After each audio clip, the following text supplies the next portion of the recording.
Nais ko lang ring ibahagi itong nakakatakot na karanasan ko noong ako po ay bata pa. Kung bakit ko nais na ibahagi itong aking karanasan ay para makapagbigay aral po sa lahat na makakarinig nito, na umaasa ako na inyo itong kapupulutan ng aral. Nung mga panahong iyon ay nangungupahan pa lamang kami. Bali 2 palapag yung paupahan na yari lamang sa kahoy. Dekada 80 ang ito po ay mangyari. Bali sa itaas ay 4 na kwarto, pero 2 na lang ang may umuupa pagkat lumipat na yung 2 pamilya. Sa katabing kwarto naman namin ang umuupa ay yung matalik na kaibigan ng tatay ko na isang matandang binata. Madalas itong wala pagkat palaging nasa biyahe. Isa kasi siyang truck driver. Bali yung inuupahan namin ay nasa bandang dulo at walang ilaw yung pasilyo, kung kaya madilim kapag gabi. Kapag inuutusan ako ng mga magulang ko ay natatakot talaga akong dumaan doon. Pakiramdam ko kasi ay parang lagi akong may makakasalubong.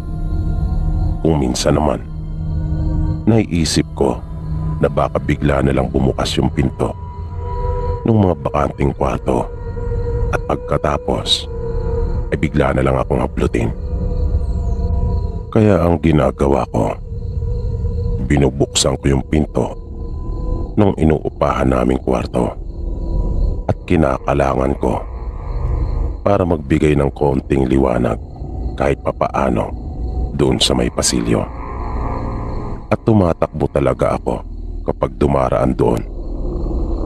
Isang gabi nang muli akong utusan ng nanay ko na bumili sa tindahan ay nagulat talaga ako nang may makita akong figura ng isang babae na naroon sa may maliit na bintana ng pasilyo. Para iyong nakasilip sa may bintana at hindi iyon gumagalaw. Kaya natakot talaga akong umakyat. Ang ginawa ko, umikot ako doon sa may iskinita at sumigaw ako. Tinawag ko si nanay sa may bintana namin upang sunduin ako. Sinabi ko rin sa kanya na mayroong babae na nakatayo doon sa may bintana ng pasilyo. Nagalit ang nanay ko sa akin dahil kanina pa raw niya hinihintay yung pinapabili niya sa aking betsin.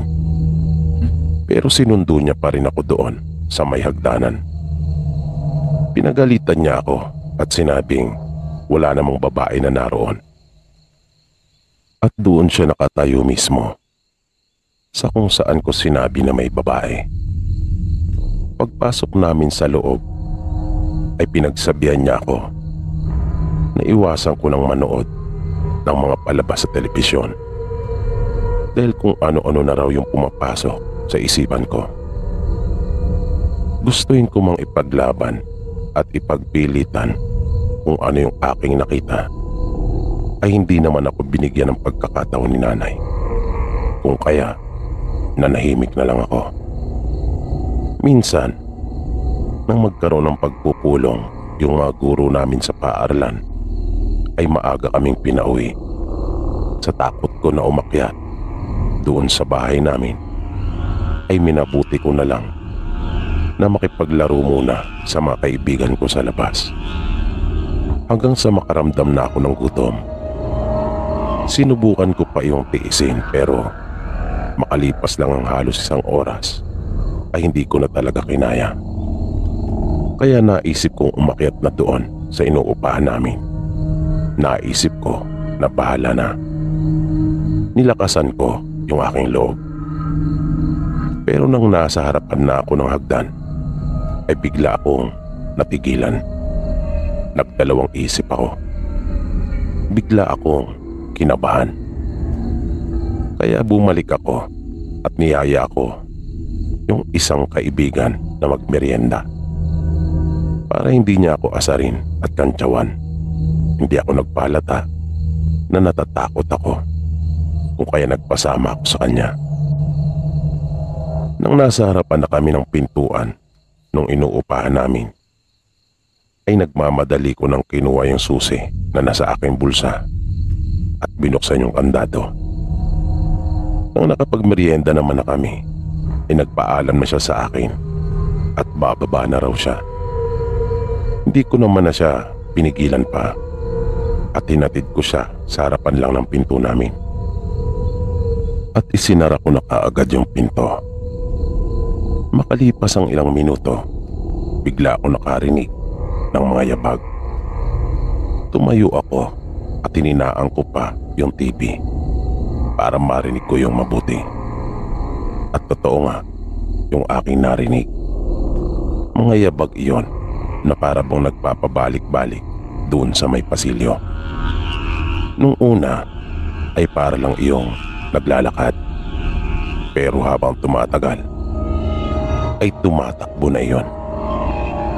Gusto ko sanang malaman talaga kung sino yung nasa pasilyo at mapatunayan ko na rin kung tao ba talaga iyon umulto.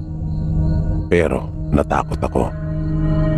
Kaya sa halip na buksan ko yung pinto at silipin iyon, ang ginawa ko ay umakyat ako sa may pasamano ng dingding at doon ako sumilip sa itaas. Hindi kasi nakasagad sa kisame yung pagkakayari ng dingding.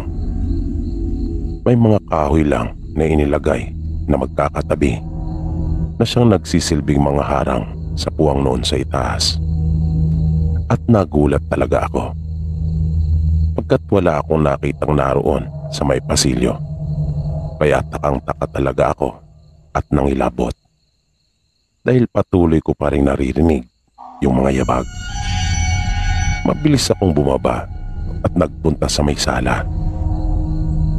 Makaraan ng ilang oras ay dumating na rin ang nanay ko. Nagsumbong ako sa kanya. Wala akong sinayang na sandali. Sinabi ko kaagad kung ano yung aking nasaksihan. Pero nagalit siya sa akin dahil hindi pa nga raw siya nakakaupo at pagod pa sa trabaho. Ay sinalubong ko na kaagad siya ng maganong uri ng kwento. Aaminin kong may kasalanan din naman ako, kung kaya hinayaan ko muna siyang makapagpahinga.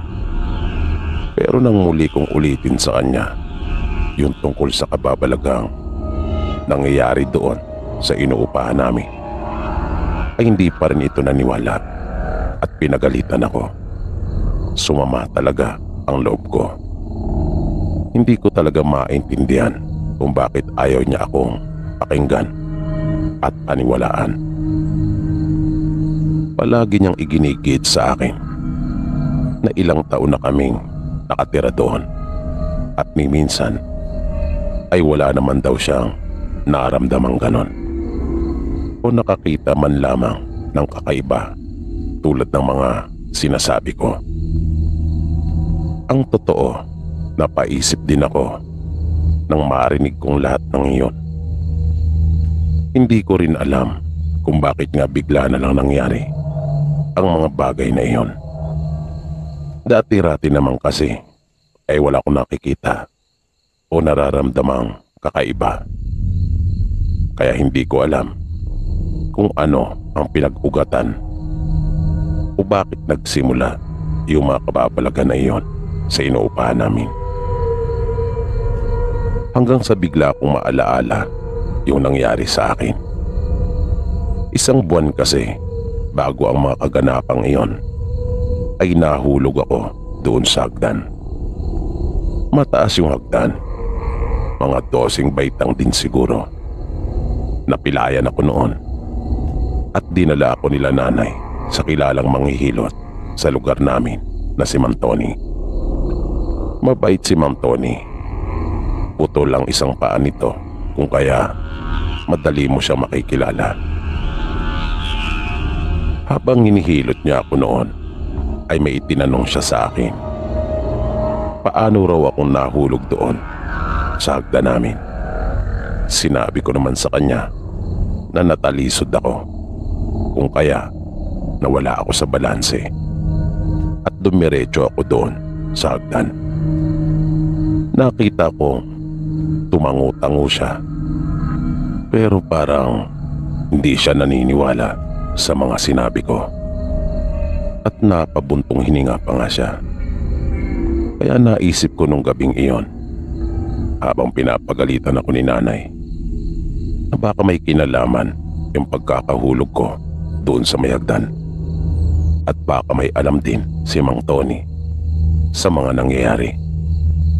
Kaya kinabukasan, pagkagaling ko sa paaralan, ay nagpunta ako sa bahay nila Mang Tony.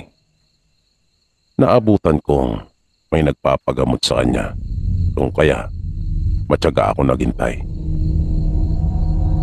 Nang matapos na si Mang Tony, ay hinatid niya na sa labas yung kanyang pasyente at nagulat siya nang makita ko. Pero parang alam na niya kaagad kung bakit ako naroon. Pinapasok niya ako at pinaupo. Tinanong niya ako kung kaya raw ba ako naroon ay dahil sa mga kakaibang nararanasan ko. Nagtaka talaga ako kung paano niyang nalaman niyon. Napatango na lang ako. Sinabi niya sa akin na hindi siya naniniwala na aksidente ang pagkakahulog ko sa hagdan. Dagdag pa niya, siya ay may kakayahang makita ang mga nagdaang pangyayari. Yun daw ang isa sa mga mabubuting ipinagkaloob sa kanya bukod sa panggagamot. At nang dumampi ang kanyang kamay sa aking binti sa unang pagkakataon, nung ipinagamot ako nila nanay sa kanya, ay mayroon daw siyang nakita at hindi umano iyon mabuti. Ipinagtapat sa akin ni Mang Tony na yung bahay na inuupahan namin ay nababalot ng mga masasamang espiritu at kanya akong pinag-iingat. Sinabi rin niya sa akin na dahil sa pagkakahulog ko sa hagdan ay nabuksan yung natutulog kong kamalayan nang mauntog at tumama sa matigas ang aking ulo. Yung binabanggit ni Mang Tony na nabuksan sa akin ay kilala ng marami bilang third eye. Nang magtanong ako sa kanya kung papaano ko malalabanan yung mga sinasabi niyang masasamang espiritu, ay malinaw ang naging tugon niya sa akin. Wala raw akong dapat na gawin dahil wala akong magagawa para malabanan ang mga ito, pagkat wala umano akong sapat na kakayahan. Ang pinakamabuti at tangi ko raw magagawa ay ang kumbinsihin ang aking mga magulang na lumipat ng bahay. Lisanin na raw namin yung inuupahan naming bahay na iyon. Kung kaya kinagabihan mismo nung araw ding iyon ay kinausap ko ang aking mga magulang at kinumbinsi ko sila na lumipat. Hindi sila makapaniwala na nasabi ko ang mga bagay na iyon, pero ayaw nilang maniwala sa akin. Kahit pa nga nung huli ay ipinagtapat ko sa kanila na aking nakausap mismo si Mang Tony at siya ang nagpayo sa akin. Dahil doon ay wala na akong nagawa pa kundi ang maghintay na lamang sa kung ano ang mga susunod na mangyayari. Nilakasan ko na lang yung aking loob. Nagsimula na akong makakita ng mga anino at makarinig ng mga nakakakilabot na tinig. Pero hindi doon nagtapos ang lahat. Nang minsang utusan ako uli ni nanay isang gabi, ay doon na nangyari yung pinaka kinakatakutan ko. Tulad ng nakakagawian, kapag ako ay inuutusan, binuksan ko yung pinto namin at kinalangan ko para magkaroon ng liwanag kahit paano doon sa may pasilyo. At madali rin ako makakapasok kapag ako ay bumalik na. Dahan-dahan ako naglakad sa pasilyo na nakikiramdam nakarinig ako ng yabag sa loob ng magkabilang kwarto na walang nakatira, na para bang sinusundan ako sa aking paglakad.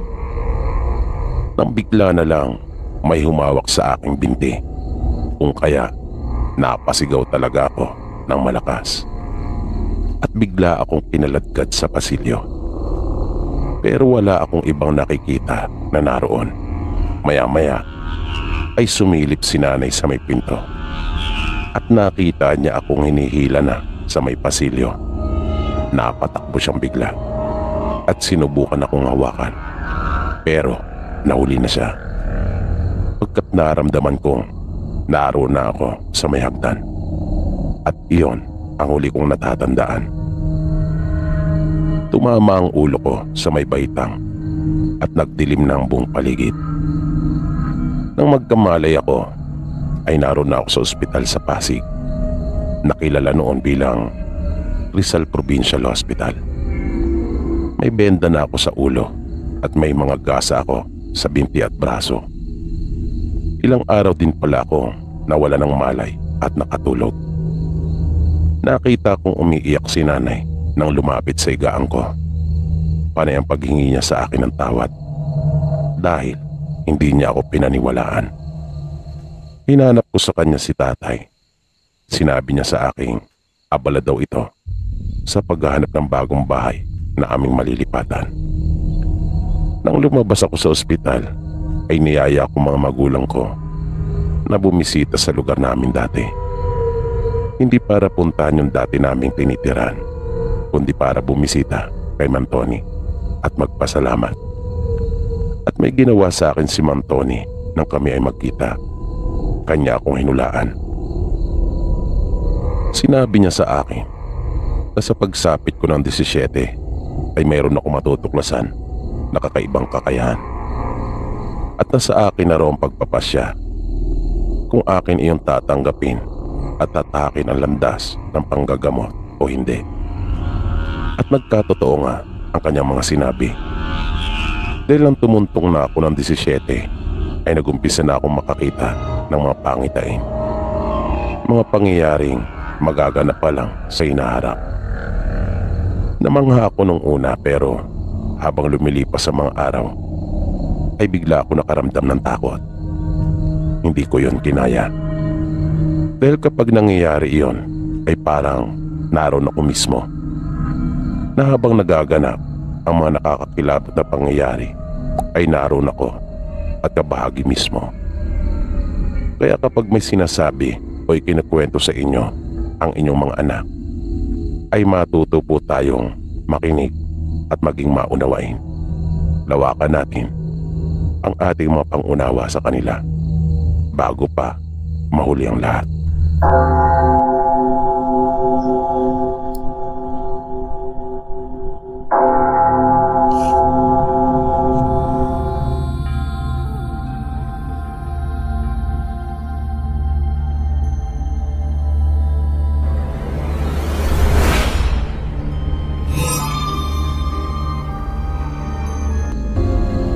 Ayon sa nagpadala ng kakaibang karanasang ito, sabi niya, siya man ay lumaki din sa probinsya at mahigit 40 anyos na sa kasalukuyan.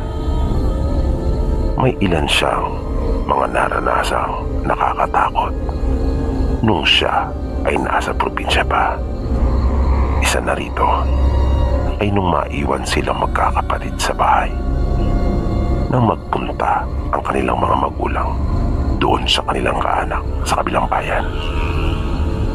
3 sila noon na naiwan sa kanila. Bali pangalawa ang ating sender sa kanilang magkakapatid. Natatawagin na lang natin sa pangalang Emong. Ang bunso nila noon ay si Kado at ang panganay naman ay si Iking. Paggabi na ay wala pa rin ang kanilang mga magulang. Kaya pagkatapos nilang mag-igip ay nagsibak na rin sila ng karagdagang panggatong. Sila na lang ang maghahanda ng kanilang hapunan. Nang unti-unti nang kumakalat ang dilim, ay nagsindi na sila ng lampara. At nang makaluto na ng kanilang pagkain, ay kumain na sila. Matapos iyon, ay naupo si Emong at Kado malapit sa bintana. Inabangan nila yung pagdating ng kanilang mga magulang, habang si Iking naman ay abalang-abala na hinuhugasan yung kanilang mga pinagkainan. Nang bigla na lamang naramdaman nilang nauga ng malakas ang halos kabuuan ng kanilang bahay. Bagaman yari lang ito sa ilang kahoy at kawayan, ay matibay naman ang pagkakayari at hindi basta-basta mauuga ng ganun-ganun na lamang. Katunayan ay saksi na rin ang bahay nilang iyon sa ilang mga malalakas na bagyong dumaan, pero hindi naman iyon nabuwal. Katunayang matibay ito. Kaya nagtaka sila kung ano ang dahilan kung bakit nauga iyon ng ganon. Napadungaw pa nga noon sa bintana si Emo na kanyang inilabas ang ulo upang sumilip, pero wala naman siyang nakita. Pagkaraan noon ay nasundan iyon ng tila ba mga tuyong dahon na natatapakan. Rinig na rinig nila iyon dahil sa tahimik ang gabi, at tanging mga kulisap lang naman at kuliglig ang kasalukuyan noong humuhuni. Kaya mabilis nilang naisip na mayroong tao na naglalakad. Pero kinabahan si Emong dahil naisip niyang kung tao nga iyon, di sinsanay tumawag na ito. Wala kasi silang alagang aso noong mga panahong iyon, kaya walang kumakahol para magbigay sa kanila ng palatandaang mayroong tao. At dahil nga sa hindi magandang pakiramdam na iyon ni Emo, kung kaya mabilis niyang ibinaba ang bintana at isinara yung mabuti. Ang sara noon ay 2 kawayan na isinusuot sa lubid. Nang makita naman siya ng kanyang kuya Iking, ay mabilis naman itong tinakbo yung kanilang pintuan upang tsaking nakasara din iyong mabuti. At pagkatapos ay inaya sila nito doon sa kanilang silid. Naisip niya marahil na mas ligtas sila doon, pero nagkamali siya dahil bigla na lang kumalabog yung isang bahagi ng dingding. Nakapwa sila na patingin ng sabay-sabay na magkakapatid. Buti na nga lang, bagaman yari lamang sa pawid ang kanilang dingding, ay nasusuporta naman ito ng makakapal at malalapad na tabla paikot. Yun nga lamang, ay may mga pagitan nito na kasya ang kamay ng tao. Nang makita nga nila na tila ba binabayo yung isang bahagi ng dingding nila doon, ay nagpasya na silang lumabas ng kanilang kwarto at nagpunta na lamang sila doon sa may sala. Pero nakita naman nilang umuuga yung kanilang pintuan, na tila ba mayroon ding nagpipilit na makapasok doon. Kaya naisip nilang hindi lamang isa yung nasa labas. Nung puntong iyon ay abot-abot na ang kaba nilang magkakapatid. Napapasigaw na sila noon na nagtatanong kung sino ang mga ito at kung ano ang kanilang pakay. Pero hindi naman sila sumasagot. Sinubukan din nilang sumigaw na nanghihingi ng tulong sa pag-asang baka may mapadaan at matulungan sila. Ngunit bigo silang magkakapatid. Nagpatuloy pa umano ng ilang minuto yung ganong tagpo na umiiyak na ang kanilang bunsong kapatid dahil sa matinding takot na nararamdaman nito. Kaya humawak na si Emong at ang kanyang Kuya Iking ng itak. Nasabi nila sa kanilang sarili na bahala na. Nang bigla na lamang may lumusot na kamay doon sa dingding. Maitim iyon na mabalahibo, ngunit sigurado silang kamay iyon ng katulad ng sa tao. Ngunit may mahaba iyong mga kuko na dahil pa nga sa haba noon ay nakabaluktot na ang mga ito. Makapal ang mga iyon at matutulis paglalarawan pa ni Emong. Nang lumusot iyon sa pagitan ng dalawang tabla, nang maputas yung pawid at nabali yung kawayan na suporta nito, ay nahawakan noon ang kanilang bunsong kapatid na si Kado, na napahiyaw ito ng todo dahil sa sobrang pagkagulat at takot. Mahigpit ang pagkakahawak nito sa kanilang kapatid at pilit na hinila papunta sa gilid ng dingding. Mabilis namang kumilos si Emong at maagap na nahawakan si Kado, habang si Iking naman ay mabilis iyong tinaga. Pero para umanong makapal na goma iyon sa sobrang tigas, na nakita pa nilang tumalbog lamang yung matalas na itak ng tumama sa braso noon. Pero binitiwan naman ito si Kado. Matapos iyon ay biglang tumahimik ang paligid. Tila ba humupa ang lahat. Nakiramdam sila na dahan-dahang iginagala ni Emong ang kanyang mga mata paikot, na itinutuong mabuti pati ng kanyang pandinig. Wala na nga. Wala na ang mga ito. At tuluyan nang natahimik at bumalik sa dati ang lahat. Pero nang mabaling ang kanilang paningin sa kanilang kapatid, ay nakita nilang nakahiga na ito sa lupa at nawala ng malay. Pinagtulungan nila itong ipinasok sa kwarto, at nang mahiga ay nagpainit sila ng tubig. Kanilang pinunasan ang kapatid.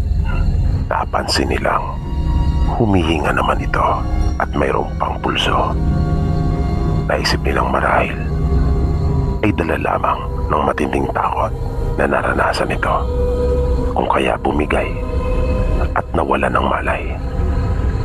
Kaya naisip rin nilang marahil ay nagpapahinga lamang ito. Nang matiyak nila Emong na payapa na ang lahat, ay nahiga na rin sila at nakatulog na rin. Kinaumagahan, madilim-dilim pa nang magising si Emong dahil sa malakas na pagsigaw ng kanyang Kuya Iking. Mabilis siyang napabalikwas at napabangon. Nakita niya ang kanyang kuya na nasa tabi ni Kado at niyayakap ito. Wala na ang kanilang bunsong kapatid. Nangingitim na ang mga kuko nito at putlang-putla na ang mga labi. Naanimoy wala ng dugo. Malamig na rin ito ng kanyang mahawakan. Matinding kalungkutan ang naramdaman ni Emong, at parang hindi pa siya makapaniwala na totoong nangyayari iyon ng mga sandaling yon. Napahawak pa siya sa kanyang ulo. Napilit hinahanapan ng sagot kung paano nangyari iyon sa kanilang kapatid. Talagang ipinagtaka nila iyon ng kanyang Kuya Iking. Halos magtatanghalian na nang dumating ang kanilang mga magulang. At laking gulat ng mga ito nang makita ang walang buhay nilang anak na si Kado. Naroon na rin ang ilan nilang mga kababaryo at kaanak na hininga ng tulong ni Emong. Noong mga panahong iyon, bagaman uso ng imbalsamo, ay hindi naman makapunta yung imbalsamador na tagabayan sa kanila dahil sa sobrang layo. Kung kaya ang kanilang mga patay ay nakahiga lang sa banig habang ginagawan ng ataol at hindi na lang nila pinapatagal upang hindi bumaho. Base sa mga usap-usapan habang inihanda ang kabaong ng kapatid nilang si Kado, luba umano talagang delikado yung mga aswang na dumali sa kanilang kapatid. Sabi pa ng mga taong naroon ay bihira naman umano umatake ang mga ito. Ang huling pangyayari pa nga na kanila umanong natatandaan na katulad noon ay mahigit 20 taon na umano ang nakakalipas. Pero siguradong may pumapanaw kapag bumababa ang mga ito upang umatake. Dahil kung hindi ka man nila makuha, sa hawak pa lang ay tiyak na ikamamatay mo na. Ang sunod na naranasan ni Emong ay nung mayaya naman sila ng kanyang kuya Iking sa isang handaan. Kung hindi raw siya nagkakamali, ay binyagan niyon. Tanghaling tapat ang dumating silang magkapatid doon sa okasyon. Nagkakarami na ang mga tao at abala nang kumakain. Kamag-anak ng kanilang ina yung nanay ng batang bininyagan. Bali pamangkin nila Emong yung bata. Pagdating nila ay agad naman silang inasikaso at pinakain. Habang kumakain sila ay napasulyap si Emong sa kanyang likuran.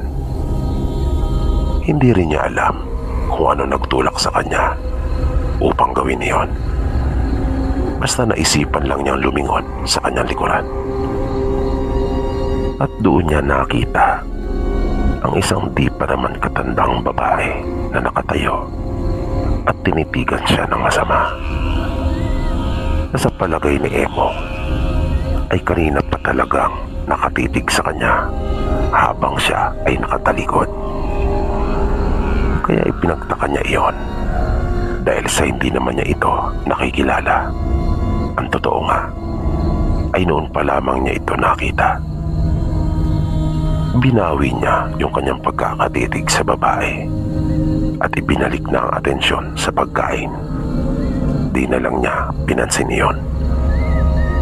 Inisip na lang niyang marahil ay napagkamalan lamang siya nito. Kaya ipinagkibit balikat na lang iyon ni Emong. Nang bigla siyang may napansin sa kanyang kinakain, kung bakit tila ang kunat ng pagkain na nasa kanyang bibig. Kanina pa niya iyon nginunguya pero parang walang pag-asa na kanya iyong maturog. Kaya pasimple niya iyong iniluwa at nagulat siya nang bumagsak iyon sa lupa.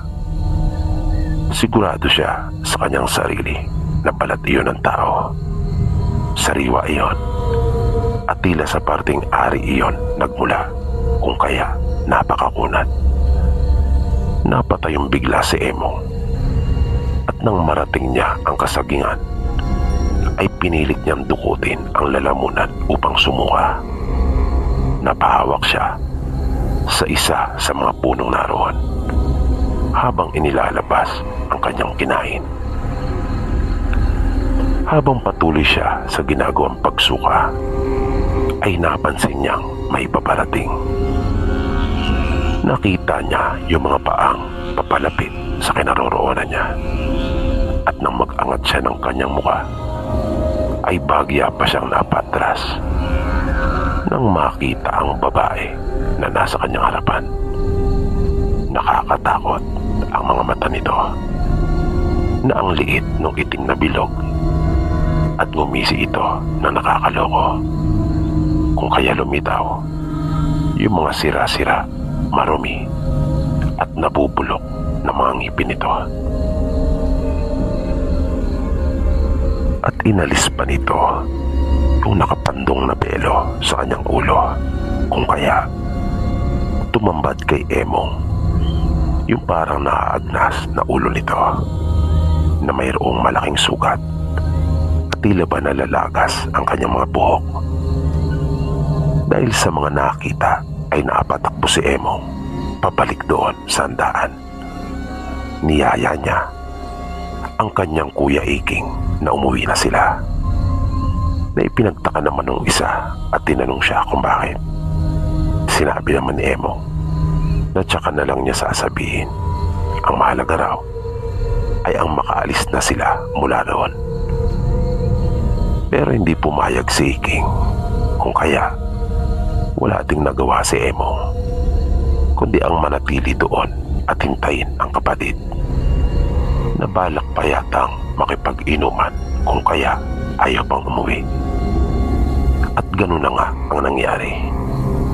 Nakipag-inuman si Iking na dahil sa maiinip lang rin naman si Emong sa kahihintay sa kanyang kuya, kung kaya naisipan niyang makitagay na rin. Habang nakikipag-inuman sila ay biglang sumulpot na muli sa harapan ni Emong yung babae. Pero mga ilang di pa ito mula sa kanila. Natigilan si Emong at hindi kaagad na inom yung kanyang tagay. Pero kakaiba ang kanyang nakita noong sandaling iyon. Ibang-iba kaysa sa kanyang nakita noong una. Bumata ang babae at tila gumanda. Nawala yung mga sugat at kuminis din yung kanyang mga balat. At hindi na rin parang nalalagas ang buhok nito. Sigurado si Emong na hindi pa siya lasing noon, sapagkat nakakailang tagay pa lamang siya. Pero aminado, naguguluhan siya at hindi makapaniwala sa kanyang mga nakikita. Hanggang sa bigla na lang maglaho yung babae na lalong ikinagulat ni Emong na nanlaki talaga ang kanyang mga mata.